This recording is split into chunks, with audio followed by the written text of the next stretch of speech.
ಈಗ ಪಾಕ್ ಪ್ರಧಾನಿಗಳ ವಿಚಾರದಲ್ಲಿ ಬಹಳ ದೊಡ್ಡ ಮಟ್ಟದಲ್ಲಿ ತಮಾಷೆಯಾಗಿ ಕಾಣಿಸಿಕೊಳ್ತಾ ಇದೆ ಎಲ್ಲ ಕೂಡ ಕಾಪಿ ಕ್ಯಾಟ್ ಅಂತ ಕರೀತಾ ಇದ್ದಾರೆ. ಯಾಕೆ ಅಂತಂದ್ರೆ ಸ್ವಂತಿಕೆ ಅನ್ನೋದೇ ಇಲ್ವಾ ಅಂತ ಆ ದೇಶಕ್ಕೆ ಎಲ್ಲವನ್ನೂ ಕೂಡ ಕಾಪಿ. ಪಾಕ್ ಪ್ರಧಾನಿಗೆ ನಾಚಿಕೆಯೂ ಇಲ್ಲ, ಸ್ವಂತಿಕೆಯೂ ಕೂಡ ಇಲ್ವಂತೆ. ಭಾರತದ ನಡೆಗಳನ್ನ ಕಾಪಿ ಮಾಡ್ತಾ ಇರುವಂಥದ್ದು ಈಗ ಪಾಕ್ನ ಪ್ರಧಾನಿ ನರೇಂದ್ರ ಮೋದಿ ಅವರ ನಡೆಯನ್ನ ಕಾಪಿ ಮಾಡ್ಕೊಂಡು ಹೋಗ್ತಾ ಇದ್ದಾರೆ, ಅವರ ಸ್ಟ್ರಾಟಜಿಯನ್ನೇ. ಈ ಕಡೆಗೆ ಇವರೇನು ಮಾಡ್ತಾರೋ ಅದು ಆ ಕಡೆಗೆ ಅಪಹಾಸ್ಯಕ್ಕೀಡಾಗಿದ್ದಾರೆ ಈಗ ಪಾಕ್ ಪ್ರಧಾನಿ ಶಹಬಾಜ್ ಶರೀಫ್. ಪಾಕ್ ಪ್ರಧಾನಿಗೆ ಸ್ವಂತಿಕೆ ಅನ್ನೋದೇ ಇಲ್ಲ. ಮೊನ್ನೆ ನಮ್ಮ ಪ್ರಧಾನಿಗಳು ಏರ್ಬೇಸಿಗೆ ಹೋದ್ರು, ನಾವು ತೋರಿಸಿದ್ವಿ S-400 ಚೆನ್ನಾಗೇ ಇದೆ ನೋಡಿ ಅಲ್ಲಿ ಅಂತ, ಫೈಟರ್ ಏರ್ಕ್ರಾಫ್ಟ್ ಚೆನ್ನಾಗೇ ಇದೆ ಅಂತ ತೋರಿಸುವಂಥ ಕೆಲಸವನ್ನು ಮಾಡಿದ್ವಿ.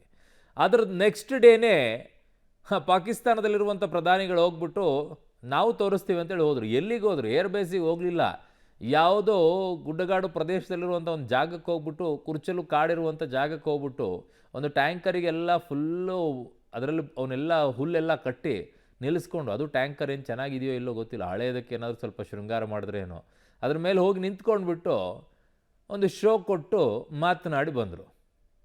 ಏನದರ ಅರ್ಥ? ಏರ್ ಬೇಸ್ ಹೊಡೆದಿದ್ದೀವಿ ಅಂತ ಹೇಳಿದ್ವಿ, ಹೋಗಿ ಏರ್ ಬೇಸಲ್ಲೇ ತೋರಿಸ್ಬೇಕಾಗಿತ್ತು, ನೋಡಿ ನಮ್ಮ ಏರ್ ಬೇಸ್ ಏನೂ ಆಗಿಲ್ಲ ಅಂಥೇಳಿ.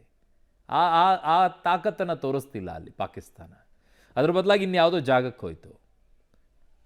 ಭಾರತ ಹೇಗೆ ನಡ್ಕೊಳ್ಳುತ್ತೋ ಹಾಗೆ.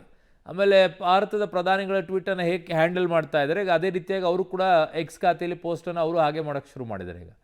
ಏನೂ ಅದಕ್ಕೆ ತದ್ವಿರುದ್ಧವಾಗಿ, ಅಪ್ಪ ನಾವೇ ಅಲ್ವಾ, ಅದು ಮಕ್ಕಳಲ್ವಾ, ಭಾರತನೇ ಅಪ್ಪ, ಪಾಕಿಸ್ತಾನ ಇನ್ನೊಂದು ಮಗು, ಆ ಕಡೆಗೆ ಬಾಂಗ್ಲಾದೇಶ ಇನ್ನೊಂದು ಮಗು, ಈಗ ಬಲೂಚಿಸ್ತಾನ ಆದರೆ ಇನ್ನೊಂದು ಮಗು.